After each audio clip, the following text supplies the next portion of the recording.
privilege and pleasure to have a chance to talk to Gillian Beer. Gillian, I always start by asking when and where you were born.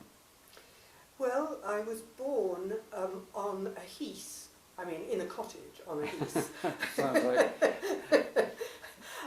outside Little Bookham in Surrey. And long afterwards, my mother and I tried to find this cottage again, but we never could. So that was where I was born. And when? 1935. In fact, tomorrow. Oh, right. So January the... January 27th. 27th. Oh, happy birthday. Thank you. In advance. Some people like to go back. John Gurdon went back to the 17th or the 12th century, I can't remember, but most people knew something about their grandparents. Did any of your grandparents have an influence on you directly? Do you remember them? Well, I never met either of my grandfathers, but one of them had a great influence on me. My parents divorced when I was very small, so I had very little knowledge of my father's family. But my mother's father had died very young at the end of the First World War, and he was a living presence in the household. My grandmother and my mother both felt him as somebody they loved and somebody who was there and who had had quite an unusual life, though I think it was probably quite a usual life in those days. That is, he left school when he was 12 and taught himself then a great deal. He learnt the violin, he learnt Greek, and he managed to get to the position where he was lecturing at the St. Bride's Institute for other journalists and so on. And he went off to the war, and it's hard to know whether the war was a direct cause, but anyhow he died of cancer when he was 37, just at the end of the war, which was devastating in every way for my grandmother and my mother and her sister. It left them extremely poor. They'd never been well off at all. And what was his occupation? Well, I've heard two versions, you see. He was essentially a proofreader, as far as I can see. And he worked for the Daily Telegraph as a proofreader. But he also ran classes in literature at the St. Bride's Institute, which was a sort of evening class foundation. And he was clearly a man of great creativity, I think, and much loved. Rather a beautiful man. There's a picture of him. So, you mentioned your parents divorced when you were very young. How young were you? Well, they never lived together after I was 4. The actual divorce came through when I was 7. But of course, I was a small girl in the war, so a great many fathers were away. It wasn't as extreme a position to be in as it is sometimes, I think. And also, because the war came on, my father went into the army, and my mother, who by then had gone back to teaching, and she was a primary school teacher at Lollard Street in the East End of London, and she had to take her children down. They were evacuated, and they didn't know where they were going. In fact, it was that period when all the station names had been removed and so on. And she used to tell me these vivid stories. I, meanwhile, was staying with my grandmother. So we landed up in Somerset, so that my life really became Somerset. And so far as I'm concerned, I'm a Somerset girl. So what age were you then when you went to Somerset? 4. And then we just lived, we're in lodgings, and the large part of my life that I remember up to when I was 11, we shared a house, that is, we had lodgings in the house of a family where the father was a bricklayer and the mother stayed at home, and there were 2 boys about my age. So we were very much a sort of loose, extended family there. So Frey Bryce, who was the father, was an important figure in my life. Was your own father at all important, or did you lose touch with him? I lost touch entirely with him, and I never saw him again after I was 7. There is a bit which might come in later, which is a kind of transformation scene, but... Okay, keep the audience in suspense. Tell me something about your own mother's character. Yes. Well, my mother made everything possible. I had a very happy childhood, and looking back I can see how hard it must have been for her. There we were, this young woman, divorced, and of course in those days divorce was almost like a crime, living in this small village or town down on the Devon border. But she was full of enjoyment in life, and we went for long walks in the country, and she always gave me the sense that anything was possible. She never seemed to feel constricted by the extremely constraining circumstances that we lived in. And she backed me always. I mean, without her, I don't think I would have, come through. I don't think I would have got to university, because the school I went to didn't send many people to university and so on. So. But she was interested in ideas, was she? Oh yes, and she was a very good singer.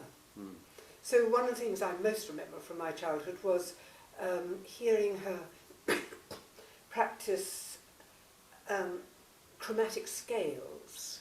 This was actually a rather scary experience. I can always remember that I was up in the bedroom and you'd hear these sort of weird chromaticisms coming up. And she was in the local operatic group, and then she married again when I was 14, and my stepfather was very musical, and he had a little madrigal group and male voice choir and so on. And my mother went on singing right through her 70s. Indeed, the only reason she had to give up in the end was not because her voice had gone, but because she couldn't do the standing up and sitting down that you had to do all the time if you were in choirs. So she has been definitely the most important person for me. What about your stepfather? Did you get on? I got on fine with him.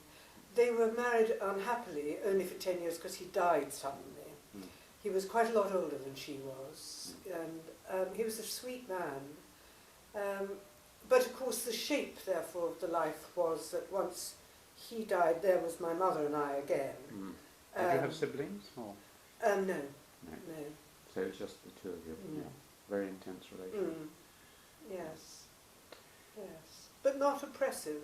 I mean, I think for some people, when they've had that kind of relationship, it is a form of oppression. But I didn't find that. And right through your life, I mean, she obviously lived to quite an old age. She did, and she moved to Cambridge when she retired. So she then had 20 years in Cambridge. And there was this little joke because, of course, when I was growing up, I was always either Mrs. Thomas and then Mrs. Bell's daughter. And then when she came to Cambridge for about 1 month, she was Mrs. Beer's mother. And then I turned back into being Mrs. Bell's daughter again because she got to know so many people and did so many things. How nice. Yeah. And presumably she rejoiced in the fact you had 3 sons. Oh, she did, yes. Enjoyed being a grandmother here. Oh, very much, yes. Yes, she did. I think she thought I was a bit irresponsible not having a daughter, but... Not everything is perfect.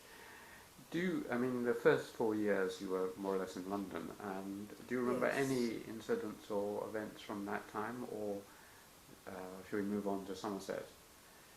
No, I don't. I only remember it as a memory that my mother gave me, if you see what I mean. She saw the Crystal Palace burn down because we lived in Sydenham, and she climbed up onto these railway trucks and watched it burn. But other than that, I can remember some episode where I was picking up worms in the garden, but that's about it. And eating them, usually. But tell me about Somerset and perhaps your first school. Do you remember your first school there? Yes. Well, it was a bit of a muddle at first because when I arrived, the evacuees were taught in the afternoon and the local children in the morning and so on. And that was all a bit chaotic.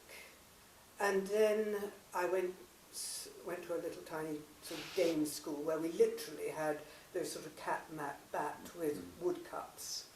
And then I went to the local infant school, and that was a bit fraught because my mother was teaching in that school, and that we never really worked out how to do this, you know, whether I could call her Mama or whether I had to call her Mrs. Thomas, that kind of thing.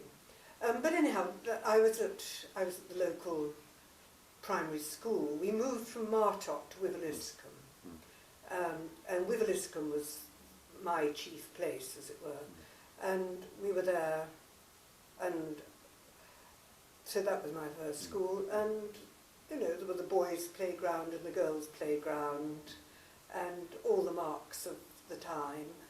And I do remember one particular teacher who was attractive. He was a man, and he was attractive partly because he had this air of having come from somewhere else, and it was because he'd been, I think, in the Navy or something, so you got that feeling of somebody who'd been to other places. So.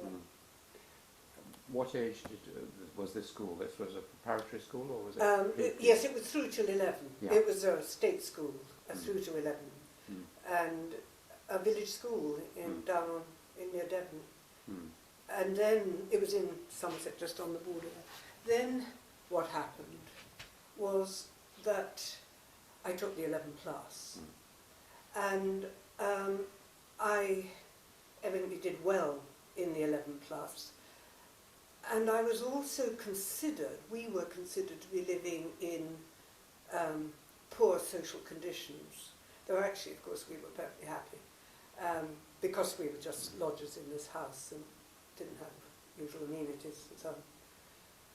So I was given a county place at a boarding school, which was then called Sunny Hill School, though it's now called Bruton School for Girls. Which is close to Bruton School for Boys. Yes. I've had friends with me. Ah, right, yes. Yes, so it is in Bruton, though it's up the hill. Yeah. So you went there. Yes. Did you enjoy that, or? Not much, no. My friend didn't enjoy Bruton School for Boys either. So what's wrong with Bruton? Well, of course, having gone back to it as an adult much later on, I see it's a very beautiful little place. I never noticed that at the time. I think, of course, it was a terrible wrench because I had always lived alongside my mother. And therefore I mainly had, I suppose, more conversation with an adult as my primary conversation. And suddenly I was among all these girls my own age, and I felt deprived in some way of conversation. I don't mean that of course, I was just a little girl running around like everybody, but there was a feeling of something meagre. We weren't well fed. A great many people had boils and chilblains, and I'm sure looking back we were all undernourished. Yes. And it wasn't particularly the fault of the school, it was still a very bleak period.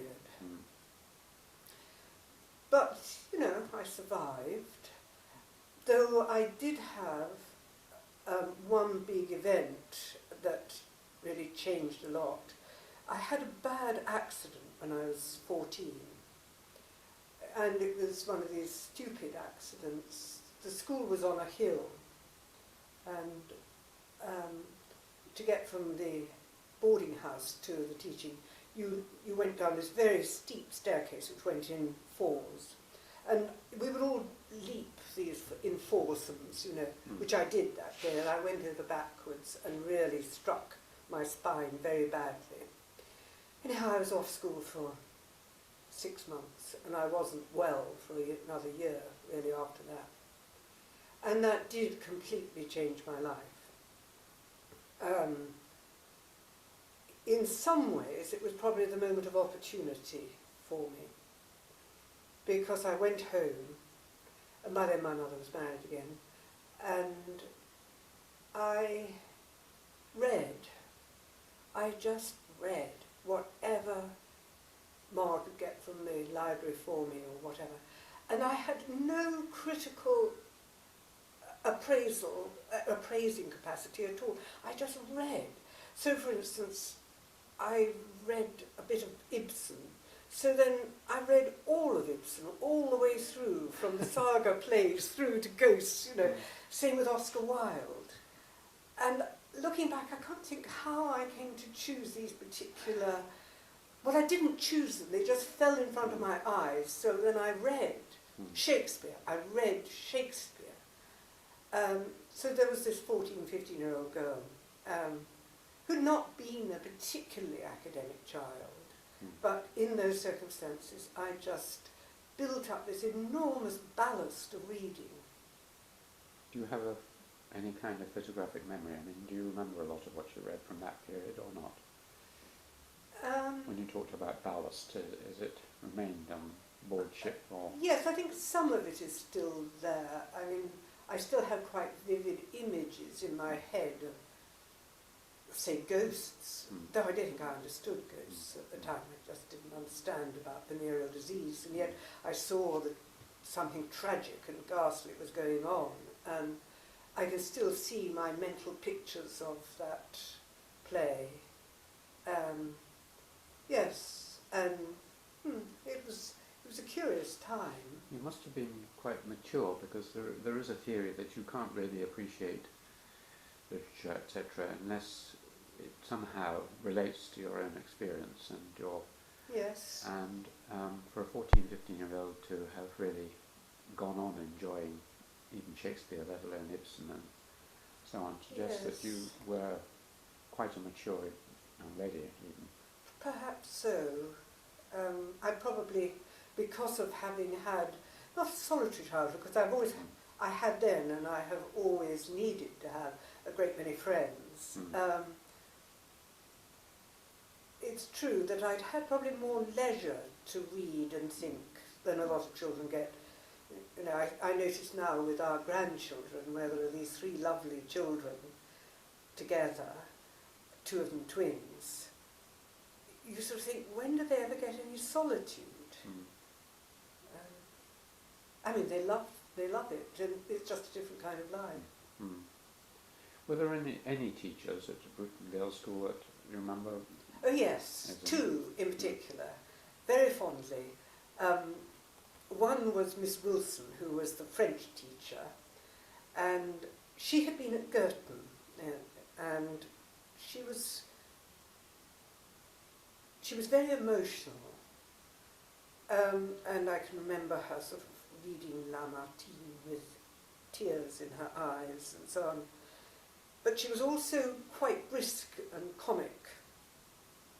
And she had her great friend, who was Miss Allen, who was the geography teacher, who was a terrible geography teacher. She used to set us work at the beginning of the class, and then she would sit there with, like this, looking out of the window. But she was a wonderful drama teacher. So I used to be in a lot of plays with her. And so I learned a great deal from those two women. And they were so much the sort of brio and delight of the place for me. Were there any other things that, apart from reading and plays, that attracted you? Presumably after your accident you couldn't really play games much. No, I couldn't, and that's been a regret for me.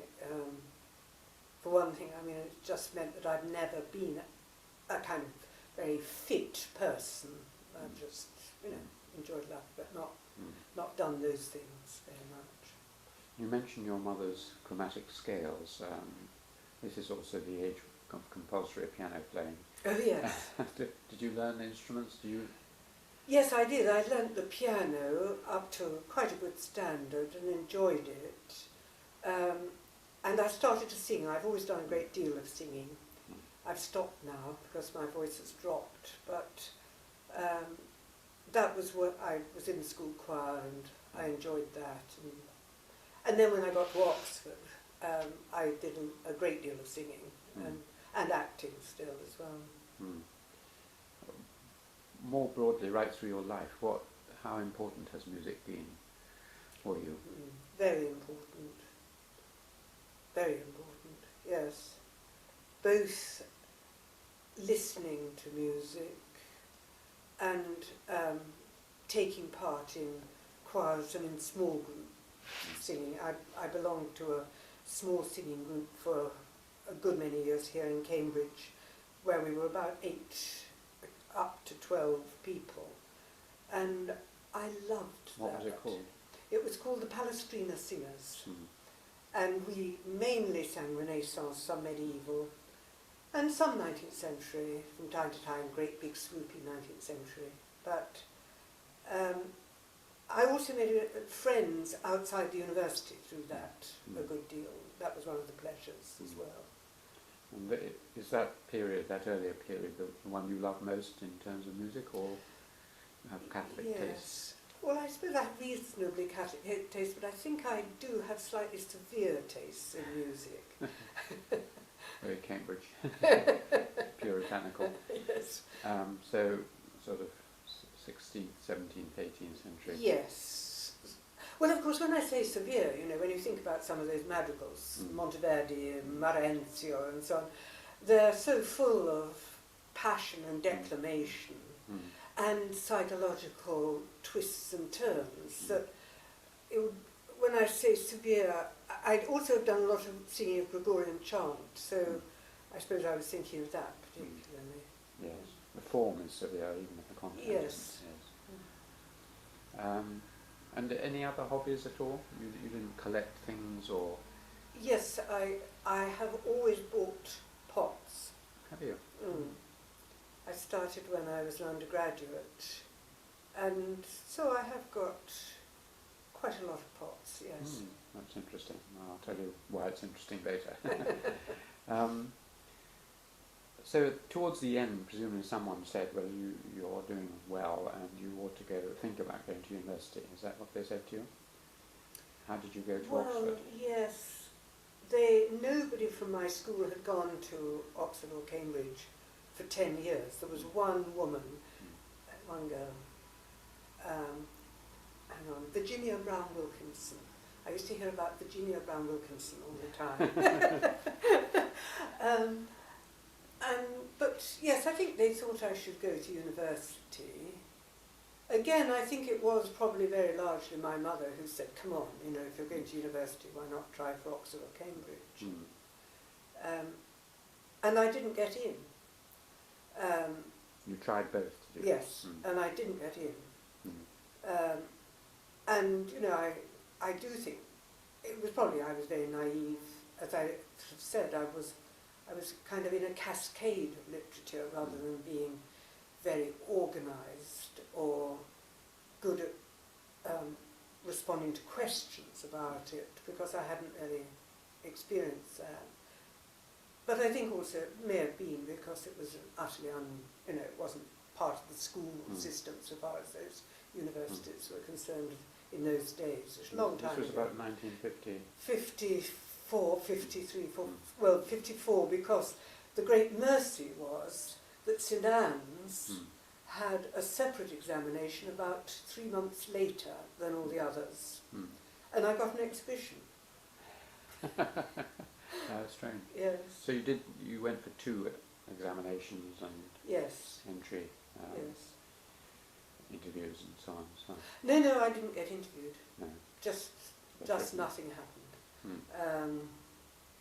But as I say, in no time, and I have to say I was fortunate because over that Christmas vacation it was clear that I'd kind of gone numb in my brain, and near us was living Robert Bolt and Len Smith, and Bolt of course became a very well-known playwright later, and Ma arranged for me to have a couple of supervisions lessons with them, and I just suddenly woke up again.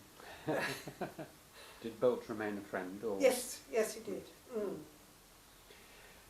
So you got in and you didn't take the gap year, so you went up straight in. Yes, I did, because I was a third year entry person. You remember in those days that was the way a lot of people did. It wasn't a gap year, but it meant that I went to live in Austria for 5 months, because I'd never learnt German at school, and I desperately wanted to learn German. So I went and lived with a family in Austria, up in the hills outside Innsbruck. And learnt German partly just through conversation. So my German has always been inaccurate and eager, but not academic. And I did have German lessons as well. I was blissfully happy there. I had a wonderful time. Lovely. Hardly read a book, but... Drank some wine? A little, yes. Walking. Sang a great deal. We would sing rounds as we worked in the kitchen, you know, in the family. And it was very musical, and when members of the family came, they always brought their instruments. It was lovely. a wonderful surroundings in that way. So Oxford was a great anticlimax after that, was it, or not? It was at first, yes. It was. The first year, yes. But I had thought I didn't, you know, I told myself I didn't care whether I got in and I went to St Anne's. But once I'd had my interview with a woman who became a great mentor, though that word didn't exist then, just my tutor, Dorothy Bednarowska, I desperately wanted to go because I wanted to be alongside somebody like her. She was so full of wit and delight and sharpness, you know, and I thought, yes, this is how I'd like it to be. But why was the first year less than exciting? Well, I'd had my first boyfriend when I was in Austria, and I sort of thought, oh dear, here I am back at school, you know. But after that, it all was wonderful again. And are there any highlights of those 3 years you'd like to mention? Any teachers, for example? Oh yes. I was very fortunate. I mean, Dorothy Bednarowska, Mrs. Bed, as we all called her, was a superb teacher, and with a kind of fizz and discrimination. Hardly wrote anything, but talked like a demon. And then I went to Hugo Dyson, because I did the Shakespeare, the Charles Oldham Shakespeare Scholarship or Prize, I've forgotten which it is, in Oxford. And I enjoyed those supervisions enormously. He was very much part of that sort of C.S. Lewis gang, but he was, again, not a great writer, but he had a probing, playful, thought-provoking intelligence that was wonderful. I loved him. You mentioned the C.S. Lewis gang. C.S. Lewis, presumably by then, was at Cambridge. Yes. Magdalen. Just gone. But Tolkien was finishing off Lord of the Rings. I can't remember whether Williams was there, but Dorothy Sayers and others, you know, of that gang were around, presumably. Did you encounter any of the others? Well, I heard Tolkien's lectures, and there was a moment in the lecture he was giving on Gawain and the Green Knight, where Gawain comes through the forest and he sees this tower pure out of papier. It looked as though it was made out of paper.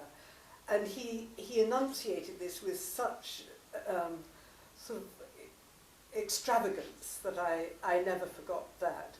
And altogether he was an extremely good lecturer. He was odd and cantankerous and yeah. Was it known that he was writing this? I certainly didn't know. No. And it was only much later, when I had children myself, that I mean, we used to read The Hobbit. but I've never got on with the others. I haven't. Did you know Lewis at all? Did you meet him? No. You No, I just didn't meet him because he was here, and then by the time quite a bit later came to Cambridge, he was gone. Yes. And were there any of your own contemporaries or friends who you kept in touch with who you want to mention as influencing you? Well, there was certainly a number I have kept in touch with very much. One person who was my contemporary and with whom Jill is his wife now, and she was one of my close friends, is John Carey, and we were all contemporaries together then, and had quite an enjoyable time, yes. And of my other friends, I have a number of close friends who I'm still in touch with, who've done quite different things. One's a psychoanalyst, one works as a journalist, and then there was one other person who did influence me a lot, and that was Del Colvey, and he was a very close friend of mine for a long time, and he was a medievalist, became a medievalist, and he went on to be a professor at UCLA. So in terms of doing work together, it was probably he and I did that most among our contemporaries. And then of course Christopher was around, Christopher Ricks. Yes, I was going to ask. Yes, he was, I think, 2 years ahead, but I knew him quite well through various clubs and societies and so on. He was later at Worcester, which was my college at Oxford. Oh, right. So I vaguely knew him, and I hope to interview him at some time. One thing that often happens at university, if it hasn't happened before, is some crisis in one's religious beliefs. You start to question unquestioning Church of England background. What was your mother's and then your religious... Yes, well, my mother was notionally Church of England during my childhood. She actually became a Quaker later and felt much happier and much more fulfilled in Quakerdom and became a very active Quaker. So she went to the meeting house here? Indeed, yes. Well, there were the 3 meeting houses, and she was... Which one did she go to? She ended by going to Hartington Grove. When that was set up, she became very much involved with that, and she did quite a lot of national work with parts of Quaker life. It came initially because we lived in Street in the latter part of the time in Somerset, which was a very Quaker-dominated place because it was where Clark's shoes were made. And what about yourself?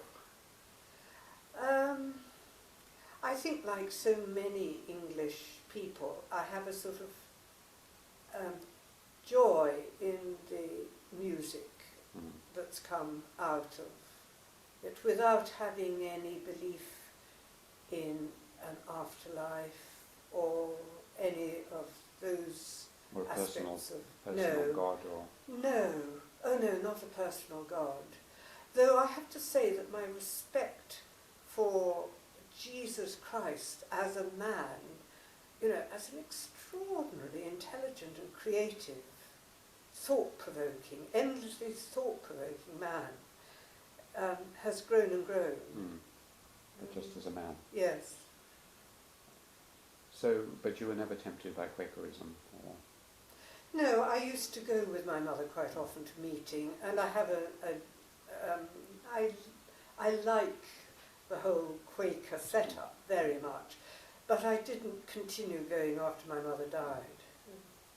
I mean, a lot of the people I've interviewed, or quite a few, have been heads of houses in Cambridge, and they have to oversee various ceremonials and kings and so on. When you became the head of Clare Hall, were you expected to do any religious observances? Absolutely not. It's a secular foundation. And Brian Pippard, who was the very first, would have been appalled, I think, if we had had anything in that way in the place. So in that sense, no. What I mean, about at Girton, Grace? of course, I was, whereas vice mistress, we were an Anglican, much more Anglican communion. You had to say grace, or No, not at no, Clare Hall? we didn't have grace at Clare Hall. That's We don't have grace at Clare Hall. Because it's always been such an international community. And, you know, we have 40 visiting fellows from all over the world who may be of any faith or none. So it has always been totally inclusive but non-religious. So occasionally we have to borrow the chapel over at Robinson for this or that. So what happened at the end of your undergraduate? Were you faced with all sorts of choices, or was it obvious what you were going to go on and do? Well, at the time I hesitated. I was quite drawn to being a nursery school teacher because I find very early childhood this extraordinary growth of potential within a child. So not just enchanting but also challenging. And I did think about that quite hard, but in the end I think I fell into assuming, well, after all, you know, I was so lucky I was in that generation where you went to university free and I got a state scholarship and then I got some kind of state thing for my research work. But I did the Oxford B Lit, which was a 2-year thing, which almost all of us did then. You more or less had to be doing an edition of a great poet to be allowed to do a PhD. And at the end of towards the end of my second year, I got my first job, so I actually moved on rather fast and didn't make very much, I think, of that research period, except that when I was at Oxford, our course ended in 1832. So, of course, I thought, well, I'd better do some research on the 19th century then. I don't know anything about it. So I really spent a great deal of time reading all the major 19th century figures in those 2 years. And I eventually did this B-Lit, which was on landscape and uses of landscape in 19th century fiction. But I only really one thing got published out of it. A chapter got published in Victorian Studies, which was my first publication. Is that a field that your husband is interested in? He's more, I mean, he works in Romanticism. I mean, Yes. what he's worked on mainly John? has been John, yes. He's done a great deal of work and is very internationally known as a Coleridge scholar, and Wordsworth, Blake. These have been his foundation. He does also now cross over into the Victorian period, and he's also written in the landscape. I think really not landscape so much. He's more interested in what you might call some memory or intellectual forces, religious movement, I think. Yeah. Who was supervising your B-Lit? Lord David Cecil. Was he? Oh, tell us about a legendary figure. Yes. I read several of his books at that time. Yes. Well, he was in one sense an excellent supervisor because he was extremely kind and he would ask me to lunch and he was encouraging and he would from time to time toss off some absolutely crucial remark, like he said, "You should read a little bit of Meredith," who turned out to be the person I then wrote my first book on, you know. So far as footnotes or any of that apparatus went, there was a blank. He was simply, I don't think it even crossed his mind that I would need any kind of instruction in, you know, the precisions of scholarship. So it really fell to Kathleen Tillotson, who was the professor at Bedford when I went there, which was my first job, to instruct me in that way, which she wonderfully did. I've always been endlessly grateful to Kathleen Tillotson. She was another great model to me. And she would do things like she would send me a little postcard just in my pigeonhole saying, "I'm sure you've seen that article in so-and-so." Your story of not getting any footnote advice from David Cecil reminds me of George Steiner's account of how he failed his PhD or DPhil for the first time. Helen Gardner, who he must have known, tore him to shreds and said, you didn't have to enter this game, but if you do enter this game, Mr. Steiner, you'll have to play by the rules, and you haven't played by the rules. And then he tells this lovely story of Humphrey House coming to see him and saying, is it true that you got no supervisions at all, your DPhil? And if not, I will help you. And he did.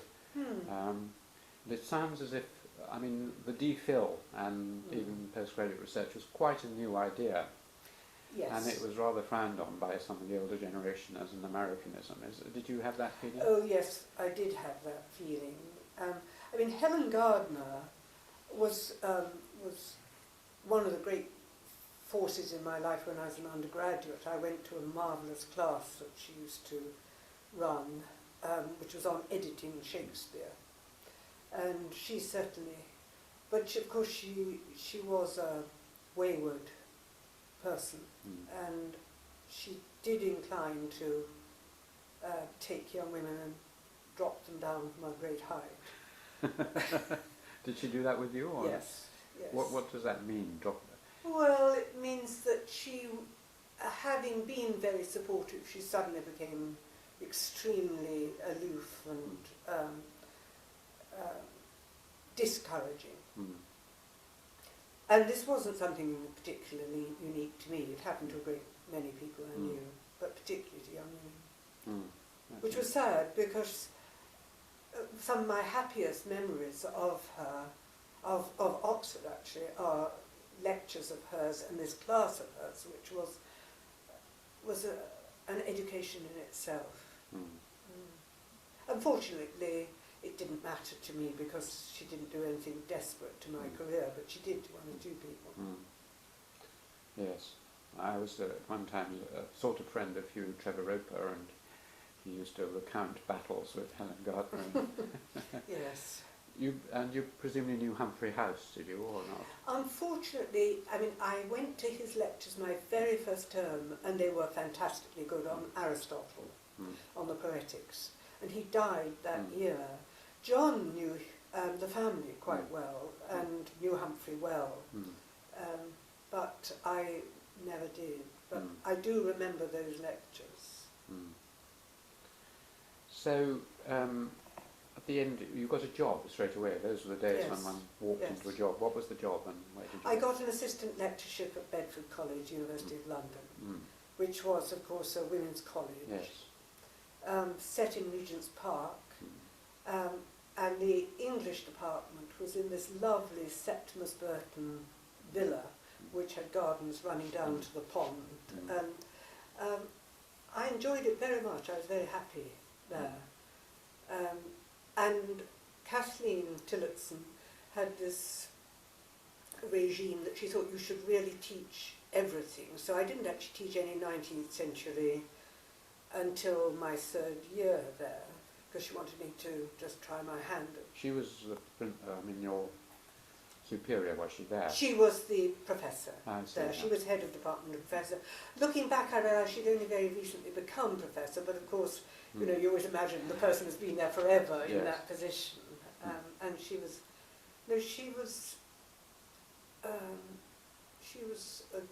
for me, she was a very good presence. And I would probably, of course, I was on a terminable assistant lectureship, which meant that it terminated, though I was getting hints that they might be able to find me a job still at the end of the third year. But by then John and I had met each other and wanted to get married. Perhaps I should pause at that moment. I can go on. Is that? Yes, do. Okay, Yes. fine. And so I left London, and John was teaching in Manchester, and I got a part-time job at Liverpool, and taught there, and also I had a research fellowship actually the second year. The first year I was a part-time teacher, the second year I had a research fellowship, and also taught part-time, and loved the department. It was very lively, all sorts of interesting people. Kenneth Muir was the professor, Miriam Allott was there, Ernest Shantz, just an array of people, and it was very friendly. The Bedford department was a little bit subdued, but this one was much more outgoing and more intellectually engaged. You know, we had conversations all the time at lunch and so on. What year was this? This was, let's think, I went there, I suppose 62 to 64. It's I was almost there. Beatles' time, but not quite. Well, yes, they did happen while I was there. They began to happen. It was a desperate time for Liverpool. As I used to walk up Brownlow Hill in the morning, there would be so many men sitting there. There was so much unemployment. There was so much sadness in the town, but it was also, I loved Liverpool because the breeze blew through, you know, there was this feeling all the time of the sea just there, and it was a strange place because it was tragic in some ways in those days, and I think that's partly why the Beatles took off so there. But it did happen within my time, because I can remember my students getting very excited about the Beatles and feeling quite chuffed, you know. There's a new thing coming out of Liverpool. Yeah. What were you mainly teaching there? Had you got onto the 19th century? Yes, I did teach quite a lot of 19th century, and I taught quite a lot of 18th century as well. I've always been trying to get back into the 18th century and have taught 18th century quite a lot of the time. And I taught some Shakespeare. I don't think I taught any 20th century at that stage at all. I taught some American literature, quite a lot of American literature. So it moved around again still. And John and I had agreed that if I were offered a proper full-time job at Liverpool, we would change the commute around. I was doing the commute because I was only going 2 days a week. And so if I did get this job. And one day, Kenneth Muir called me into his room and offered me a permanent full-time job. And I got off the train in Manchester, and we were going on somewhere, and John came to meet me. And I said, "It's happened, he's offered me a job." And John said, "I've just had this mysterious letter from Cambridge." Same day. Same day. And that's a sort of slightly tortuous tale that he had been interviewed for a job at Cambridge, which he hadn't got. And then they had decided on the next round that they'd like to appoint him. But this, what did make it comic was it wasn't actually from the university, it was from a college which had heard that he'd been appointed. You know, I think things are done slightly differently now, I hope. So the college were trying to get him into a fellowship because Yes. he'd been appointed. Yes. But you said it was comic, but you must have felt a sort of pang because you just got your first It offer. was terribly difficult to decide what to do. I had been interviewed for a fellowship at Girton just before or just as we were getting engaged, and it was made clear to me that I was very likely to get this job, and I had to withdraw because I decided I wanted to marry John and I wanted to live with him, which meant going to live in Manchester. So I was pretty confident I'd get supervision, you know. But I did do things that I would warn my graduate students very strongly about doing now. So we moved and we came to Cambridge, and I didn't have a job. And it was tough. I really did find it very tough. But this is where Girton rescued me, because at the end of my first year, I was still very young because of having started. I was still within what was then the age limit. So they offered me a research fellowship. I mean, I applied and put in my work and everything at the end of that first year. So I started a research fellowship. So I started really right back at the beginning again. And then after a couple of years, I got an assistant lectureship in the university. So I was again a terminable assistant lecturer. So it took about 10 years. But it's not a hard luck story because I was very fortunate. In the end, you know, it all came through. And we were in the same place and we were having children. So all those things were happening at the same time. There was no maternity leave. So things have changed in that way, but also thank that goodness, yes. you wouldn't get a junior research fellowship without having at least started on a PhD or be halfway through it. Well, you see, I had got my BLit behind me, and I was halfway through writing my first book. So what I put in for the research fellowship was 3 chapters of the book. And on Meredith? On Meredith, yes. And that was what they awarded me the research fellowship on, because it was clear I was well on my way to getting my first book out. Well, something I wanted to ask you when you mentioned all your teaching in Bedford and Liverpool, do you enjoy lecturing and supervising, and also do you see it as in any way in tension or opposition to your research, or as something that stimulates it? I very much have enjoyed teaching and supervising, and I enjoy lecturing. I still do a lot of lecturing, and I've always travelled a lot because I've been invited a lot of places.